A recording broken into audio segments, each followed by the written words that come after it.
You watched countless prisoners collapse in the dark, their lungs black, their minds completely broken. You were a modern-day slave, torn from your family, trapped in a hell where starving men were executed for missing their quotas. But you survived. Now what? Everyone you love is dead. You're haunted by memories you can't escape and thrust into poverty. They called it freedom, but for you, it's a living nightmare that will never end.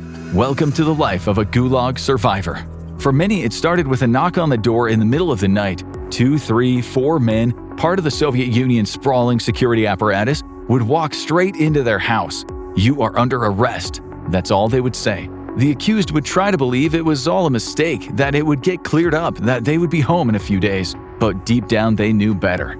Hope in those moments was a dangerous lie. Their wives would be pleading, their children screaming. Sometimes they would be taken too, an entire family torn apart, often on bogus charges in a matter of minutes. They would be herded onto trains bound for the gulag, one of the 30,000 labor camps and subcamps and hundreds of labor colonies in the Soviet Union, many in the frozen wastelands of Siberia. In 1924, Vladimir Lenin, the architect of the Bolshevik movement and the leader of the Russian Revolution, died, leaving a power vacuum that was soon filled in by Joseph Vissarionovich Stalin.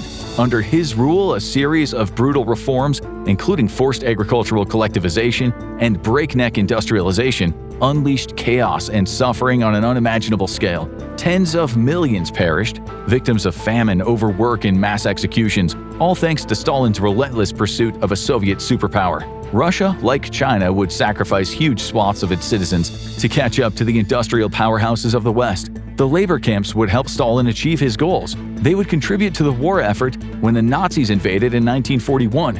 Most prisoners were common criminals. Between 10 and 20% were political detainees. These people came from all over the Soviet Union, and a very small number of them from as far away as places like China, Japan, Korea, and as you'll see later, even the USA.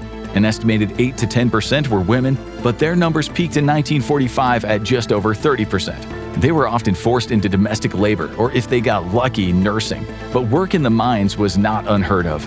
The fate of the children of arrested men and women was usually very grim. It was equally grim for their mothers. They would usually sleep in women's barracks, but could find themselves toiling among violent men convicted of sex crimes. Protection was often necessary. As a female inmate once wrote, "A woman must have a good camp husband if she doesn't want to starve." The first of the labor camps was opened by decree on April 15, 1919. By the end of the 1920s, about 100,000 prisoners were effectively slaves in these camps. Over the years, they went by various names.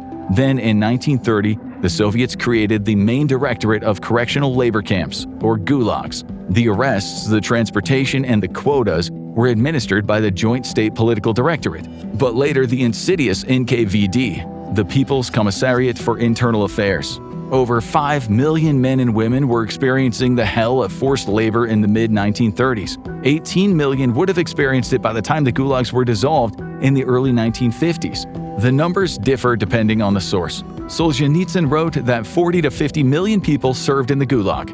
From being whisked away in the middle of the night, they'd be taken to prison, many to the Lubyanka prison in Moscow, a concrete fortress, the headquarters of the NKVD.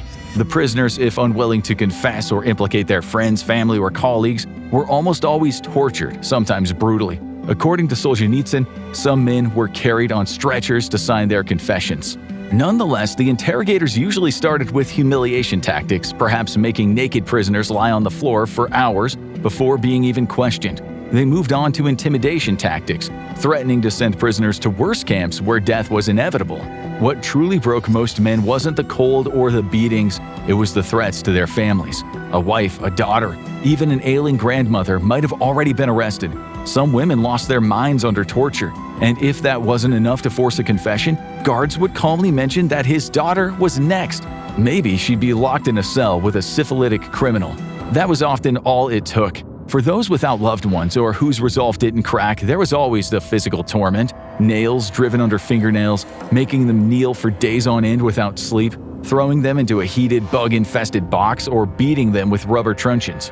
They'd tie prisoners up in stress positions, fasten their hands behind their back, and leave them like that. It was known as the swan dive. The fact was, if you were accused, you almost always confessed. If you endured the torture and still didn't confess, you more or less signed your own execution order. Some prisoners were never going to get out of prison. During Stalin's Great Purge from 1936 to 1938, it's believed that between 700,000 and 1.2 million people were executed behind prison walls. The rest were shipped off into the unknown. When they took you, you simply vanished, what's called a forced disappearance. The prisoners were usually shuffled into a prison van and then into a Stolipin car, long railroad carriages that contained cells. Convoys of sometimes thousands of prisoners would be marched into them, dogs barking at their heels, armed soldiers throwing them into a space where the prisoners, cheek to cheek, could die of thirst or overheating or exhaustion over a days-long journey to the hinterlands of Russia or beyond. The prisoners had already been stripped naked and searched. Any clothes that they'd had would have been burned. Their heads were shaved, and the order stood that anyone who got out of line would be treated to draconian measures. In other words, shot dead. It was rare that prisoners caused trouble. They just prayed that they'd be transported to a camp where there was a low fatality rate. The worst gulags were the katorga camps, the hardest of hard labor, what Solzhenitsyn called the murder camps. Here the prisoners were expected to die, to do as much work as they could before they eventually collapsed. Subsisting on meager rations of thin soup and bread, they were expected to put in grueling 12-hour shifts 7 days a week, often with a long walk through the snow as their commute. Whether building roads, railroad lines, canals, buildings, or mining for coal or precious metals, they had a daily quota to meet. If they stopped to rest, they were usually beaten, sometimes shot. Records show that well-known political prisoners were sometimes deliberately starved to death. Their mess tins would be only half filled, a slow death sentence. And there was nowhere colder or harsher in the Gulag archipelago than Kolyma in Russia's far east, part of the Arctic Circle. The journey to the port of Magadan could take 2 weeks by ship, where prisoners could freeze to death in the holds of what were effectively slave ships. And if they survived, they were packed off onto a miserable journey down the so-called Road of Bones. Winters in this region, what one Gulag survivor called the Planet of Death, often saw temperatures of negative 40 degrees Fahrenheit, sometimes much colder. Up to 3 million prisoners, 80 to 90% men, were shipped here during the years of the Gulag. Tens of thousands died en route. As many as 250,000, maybe many more, died from disease, starvation, or exhaustion. If they were sent to the mines, they might only last a matter of months. Kolyma was home to gold, coal, platinum, and uranium mines, as well as lumber. To get to the furthest reaches, someone had to build the roads and someone had to build the camps. In 1931, Stalin set up the Dalstroy, the Far North Construction Trust. In 1938, he put it under the control of the NKVD, which would administer 80 Gulag camps across the entire Kolyma region.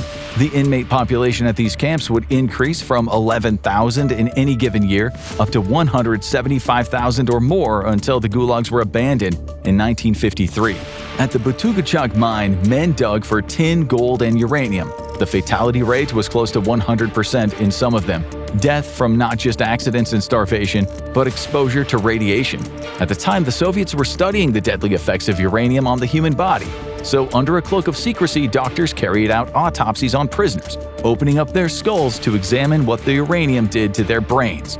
Witnesses to the depravity of the Butugachak said that its capacity was about 31,500, yet over the 10 years that it functioned, maybe 380,000 died there. In other words, it was a conveyor belt to an early grave. Many of them had not even committed a crime. In 1945, Andrei Vasilievich Kravtsev was 17 years old and was studying at a music school in Lviv, Ukraine, when he heard a knock on the door. He and some friends had formed a literary group to read Ukrainian classic literature and history. It was deemed un-Soviet. Soon, Kravtsev and his friends were being lined up for interrogations. It transpired that one of their fellow students had snitched on them to the NKVD. Like the vast majority of people, Kravtsev was quickly broken, and he was denied sleep, soon living in a world where he forgot time and place. A 3-judge panel at the court of the Troika condemned him to forced labor. He subsequently labored in the gulags in Donetsk and Estonia and was later transferred to the Kolyma system, where he and thousands of other violent criminals were packed into the hull of the slave ship SS Gyurma. Kravtsev found himself at the Butugachak uranium mines. Like everyone else, he didn't know about the Soviets' secret project to build a nuclear bomb. He had said the mine was the worst place you could imagine, where after just 2 or 3 months men usually dropped dead. When they collapsed, they were carted off and buried without a gravestone. Not even a piece of wood with their name scratched on it. They were just a number written on a small piece of metal, the only evidence someone was dead in the ground. In the decades to come, vast areas would reveal scattered bones and skulls.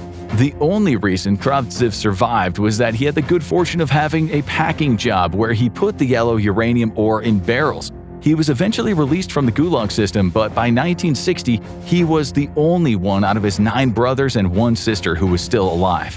Many of the people in the mines, like Kravtsev, were educated. Some were famed intellectuals and academics, such as Mikhail Kravchuk, a brilliant Ukrainian mathematician. He was arrested in 1938, like so many, on vague charges of being a spy. In the interrogations and his summary trial, he refused to testify against his colleagues, so he was given the stiffest sentence: the mines. He died in them in 1942.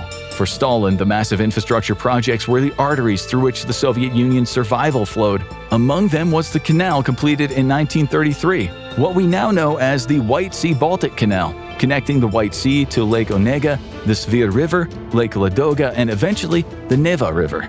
For 20 months, as many as 126,000 slaves dug the 141-mile canal. The NKVD used hundreds of highly skilled engineers and technicians who had been arrested on dubious charges.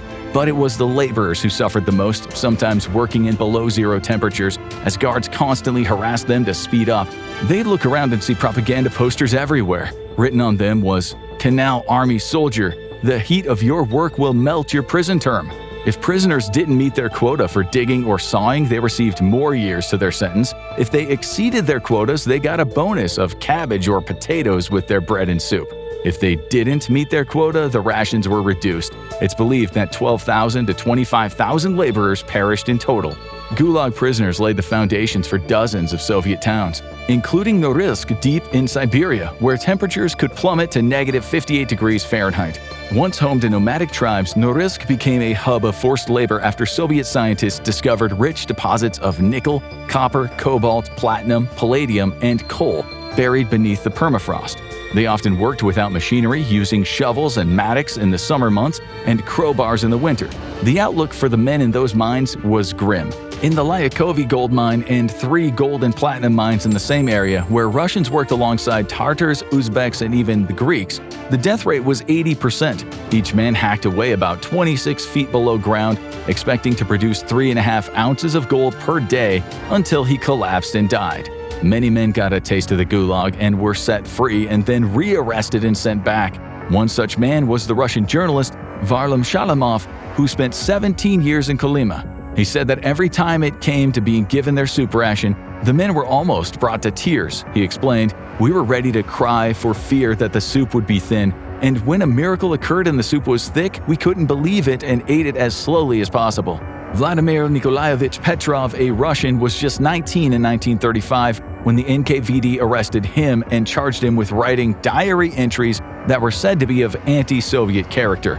These teenage scribbles led to a charge of organizing a counter-revolutionary group, but only after he was tortured for months on end. At a camp in Kolyma, he was given 1 pound of bread a day and water, yet expected to mine all day for gold in sub-zero temperatures. He survived using his wits, and it helped that, unlike many others, he was young and fit. He wrote about having to kill an especially cruel guard with an axe. At the Beshtau uranium mine in the northern Caucasus, some of the 4,000 to 5,000 prisoners that arrived each month by train had a unique way of trying to escape. Men were dying so fast of cancer, leukemia, and tuberculosis that prisoners knew that they had to get out. So they pretended to be dead and they hoped they'd be piled up with the other bodies from where they could escape. Ayub Bagirov, who after being tortured and confessing spent 18 years in the gulags after he refused to implicate another man. He was sent to Kolyma and later wrote about his train journey. "We were all half-starved. Some of the elderly prisoners who had become so weak and emaciated died along the way. Their corpses were left abandoned alongside the railroad tracks. Occasionally there were uprisings. One of the reasons they were so infrequent was that the penalty was death or solitary confinement, but also because the prisoners were constantly weak and demoralized. But they did occasionally happen. The most famous was the Vorkuta uprising, officially Special Camp No. 6. The Rekla Gulag was located in the town of Vorkuta, north of the Arctic Circle. In the early 1930s, the Soviets found coal there. It was soon one of the most feared gulags of them all, due to the hazardous mines and extremely harsh climate. This was one of the gulags known as an MVD special camp, hellish places reserved for political prisoners accused of being enemies of the people, often intellectuals who'd criticized Stalin or communism. All three of the biggest gulag uprisings were at MVD camps. In the 30 years that the Vorkuta camp system was open, about 2 million prisoners worked there, mostly in mines but also in forestry and construction. 10% of them, 200,000, died. It wasn't until July 1953 that the ticking time bomb exploded. The Soviet Union itself was tense because Stalin had died in March. That had led to an amnesty for prisoners with criminal convictions, yet most of the guys at Vorkuta were there on political charges. They were understandably upset to still be digging for coal when violent convicts were being released. There was also a new group of Ukrainians at the camp. The Russians there had mostly given up hope out of sheer exhaustion, but for the relatively new Ukrainians, the fight was still in them, and there were many of them capable of fighting. 17 zones housed around 56,000 people, including nationalist Ukrainians, Lithuanians, Estonians, Latvians, Poles, and even Germans, and the odd American and Brit. First, the rebels led a series of strikes which had some success. They managed to get the camp to reduce the working hours to 9 hours per day, have the numbers removed from their uniforms, and be called by their first names. They even persuaded the officials to allow them to write 1 letter a month to their families, and they secured a monthly stipend of 300 rubles. But it seems promises weren't kept. A rebel prisoner wrote that the miserable pittance was given only once so as to assuage the rebellious moods among the inmates, so the trouble continued. After 16 prominent Ukrainian nationalist leaders were detained and 52 anti-Soviet inmates transferred in, tensions erupted into open conflict and guards responded with gunfire. When the violence finally subsided, 42 political prisoners lay dead and 135 were wounded. Many left without medical care. Hundreds of others were either shipped off or thrown into solitary confinement. Conditions were improved, though not by much. And this was in 1953, after Stalin's death. His notorious NKVD chief, Lavrentiy Beria, who would himself soon be executed in a coup, ordered a full report on the gulags. Thanks to that, we know that in 1953, out of nearly 2.7 million gulag and labor colony inmates, around 10% were labeled dangerous state criminals, meaning political prisoners.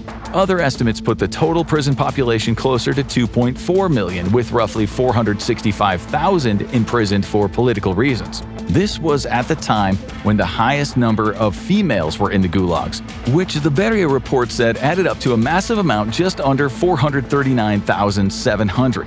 Far fewer women had been in the camps in earlier periods, but Stalin had obviously decided to cast a bigger net. Nearly 6,300 of these women were pregnant, and 3,500 women were tasked with taking care of children under the age of 2. After that, the kids were usually orphaned. The report also said 198,000 male and female prisoners were living with an incurable illness. The gulags were a mess. They were no longer functioning. The mass sickness and death, the pregnancies and uprisings, it was all an expense the government didn't want to pay. Then, Nikita Khrushchev came to power, and there was a gradual Desalinization in the Soviet Union. The darkest days of brutal totalitarianism were over, but the scars remained. There were now millions of gulag inmates scattered around the farthest reaches of the Soviet Union, some of them without family, without money, and could not return home. Many didn't have a home, so they stayed. Today, towns like Vorkuta still bear the memory of the gulag, old uninhabited buildings that make it look like a ghost town. The fortunate ones had somewhere to go, like John H. Noble, the American man who survived Vorkuta. His family from Detroit had run a camera factory in Germany during the war, and when they tried to return to the US, the Gestapo refused to let them go. John hadn't committed a crime, but that didn't prevent him from being trafficked to hard labor. For his first 3 days in the camp, he wasn't given anything to eat. He said they eventually received bread and water, but then went another 12 days without food. He later called his experience the closest thing possible to a living death. He described life in the gulag as a grueling combination of slow but continuous starvation, exhausting work, and killing cold. Michael Dolgun was a Polish-American from the Bronx, New York, where his father in the 1930s had gone to work at the Moscow Automotive Works. He later brought his family over, including his young son Alexander and his daughter Stella. In 1948, Alexander, then 22, was arrested by officers while on his lunch break at the U.S. Embassy.